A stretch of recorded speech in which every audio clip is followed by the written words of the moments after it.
Good morning. Well, morning for me right now. I, uh,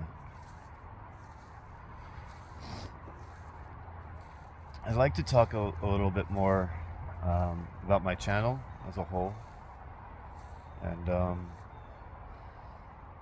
and what it's about. I started with getting into a couple of years ago a series or a book by Richard Rudd called Gene Keys, and it introduced this idea about the I Ching and a little bit of astrology and some mixed works and to a modern day. And I would say it's a little bit of incorporates the mythology of astrology as well. Uh, and the I Ching part of the Gene Keys is kind of reflects the idea that there's perhaps 64 cities, which is a form of like natural light, and it can manifest itself in our life as shadows, and they're about there's these shadows kind of govern our life in a certain way. So there's like 64 narratives or stories that we wrestle with that we aim to transform in our life. And upon research, learning, and getting into that information, I decided to start making videos to help me learn it. And I'm still learning it. And that's kind of what some of my channel has been about. When you see the Gene Keys, there's 64 of them, and I'd like to make 64 videos just to kind of get a feel for it and where I'm going to go from it, or go with it from there, because, well, I'll get more into that later on. And then more recently, I started getting into another field of study called Anthroposophy, which I've mentioned in some earlier videos that as I was studying it, I noticed certain things in very popular media or stories or shows that seem to follow this is very popular too. And I'm not saying that it was intentionally that way, but it's just I noticed parallels of whether it's in Dragon Ball Z, Batman trilogy, the Avenger movies in particular I was referencing. I could see a strong parallel. And some of the questions I had in the Gene Keys, I can start to see potentially being answered through Anthroposophy. And I started also looking into Anthroposophy through, I was thinking about exploring the social structures of our society through that lens. But upon more recent study of the Gene Keys and Anthroposophy, one of my questions that I've had with the Gene Keys is, what exactly is it that brings us from the shadow into a gift that comes from the light of the city? And when I read about the shadows of the Gene Keys, maybe I could go into a little bit of an example. One of the videos I did, so I'm a little more familiar with this one, is the 21st Gene Key, which carries the city of Valor, and its shadow is control. And when we turn that shadow into servitude or a gift, it comes in as the gift of authority. So we wrestle with control. And these are one of the stories that play out in our life, in everybody's life to some degree. And in the Gene Keys, you can find where in your life or what area of your life it may manifest itself a little bit more. And they do that in, I think, the use of astrology.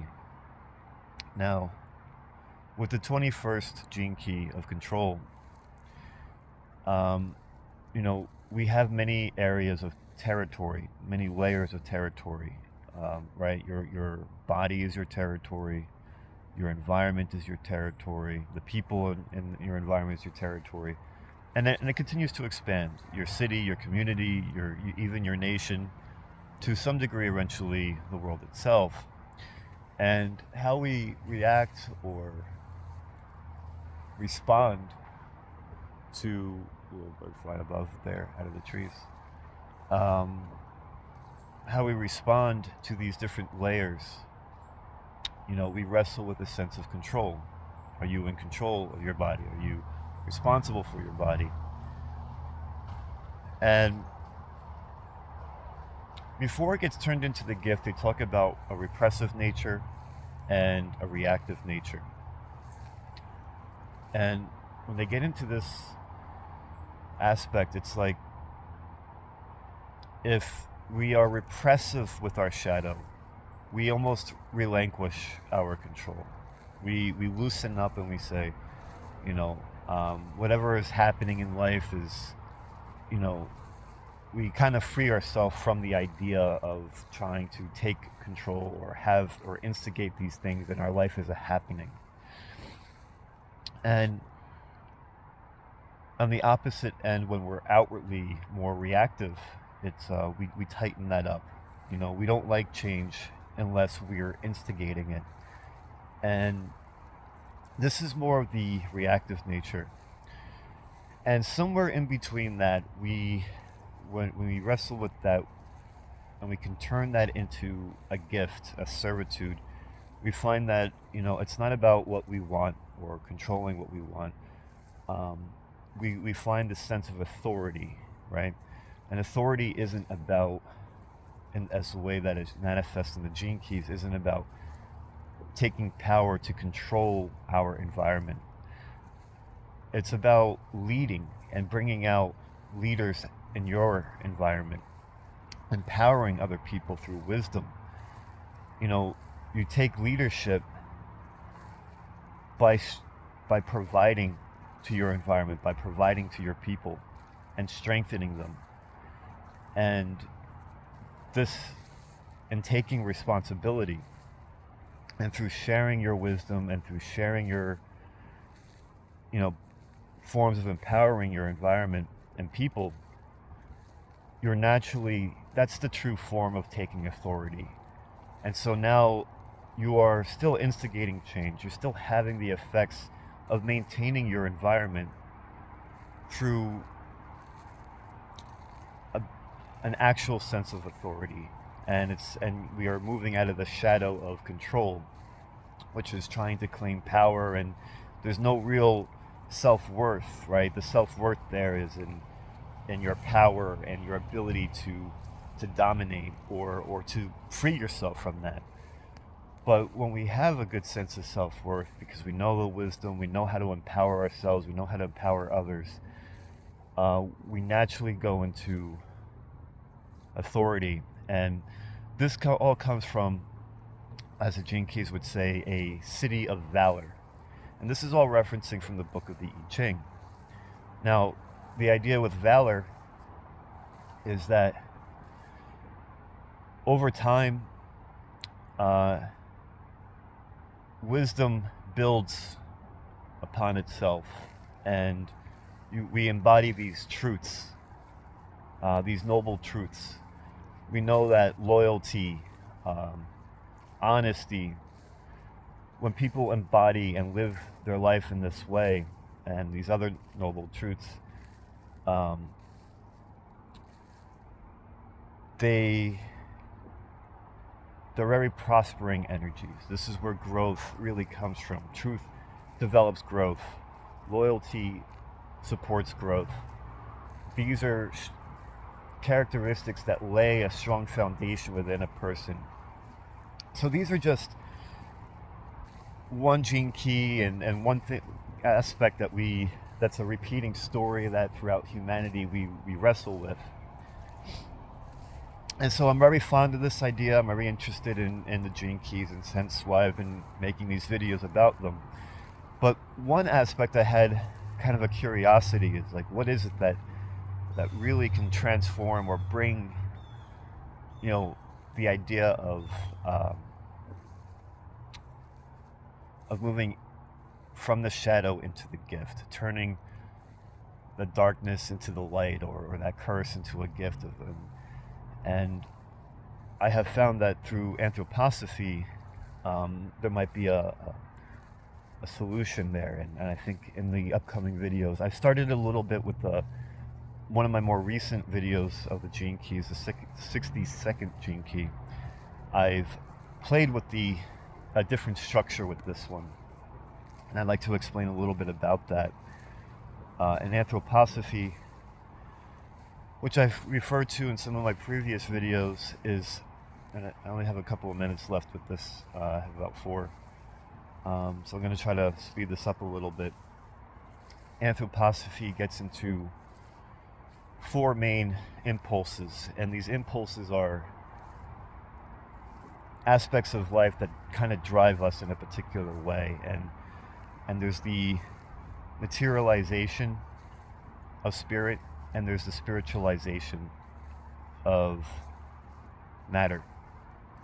So, and then there's a way to navigate a balance between both, and that's growth and evolution. And there's the opposing force to the growth and evolution, and so there's 4. In the context of anthroposophy, it is referred to as the spiritualization of matter as Lucifer, the materialization of the spirit is Ahriman, and the evolutionary impulse is Christ, and the de-evolution or digression is Antichrist. And I believe I'm going to look to map out in the story structures and the gene keys going forward, or I'm going to try playing with this idea, and anybody who has studied or know about both and want to share an input, that'd be great. And I'm also sharing because if this is something that you enjoy doing as well and want to make your own stories and videos, it'd be nice to see other perspectives, others' opinions about how that would come about. So I do this because this is my own journey and what I enjoy. So generally, I think I'm going to start the stories in the shadow, and the Luciferic impulse, I believe I'm going to relate it to the repressive nature in the gene keys of the shadow, and the reactive nature I will make a parallel symbolic function to the reactive to Ahrimanic impulse. And then I initially started that structure with the 60-second gene key, this person who lives in their tower, studying and researching a particular, involved in their research, and then this person comes around and who's very aromatic and takes his research into a very controlled factor, and it kind of drains the spirit out of the situation. And then from there brings the evolution. But I think I'm going to make a 3rd act before, which will be the 4th act, will be Christ impulses evolution. But I think I'll take the 3rd act as the digression of the both shadows, and then move from there. So I'll have to explain this a little bit better. I don't have that. I have about a minute left, and then from there we go into turning the Christ impulse into the gift, and then from the gift we go into the city. And I might elaborate with a little bit more with that, with the same structure or repeating structure in some way, or just see how that flows. I'm still playing around how I'm going to go into these stories with this. But, I'm talking about this too, and getting the idea for these videos, and maybe at some point I'll get into the epochs of anthropology with this as well, which it's another aspect I'm really fascinated about. So anthroposophy, I'm looking at a lot of different ways and thinking about a lot of different ways to incorporate videos. This is kind of like an update of what I would like, kind of what has been forming a lot of my channel, and it's this combination. I see that it's unfolding to be a mixture of the gene keys and anthroposophy, and now I'm starting to see where they can almost merge into in its own development. But I'll continue brainstorming new ideas. So it's about the time I have for today. If there's any comments or inputs or things you'd like me to go into further, I'd appreciate that. And thank you.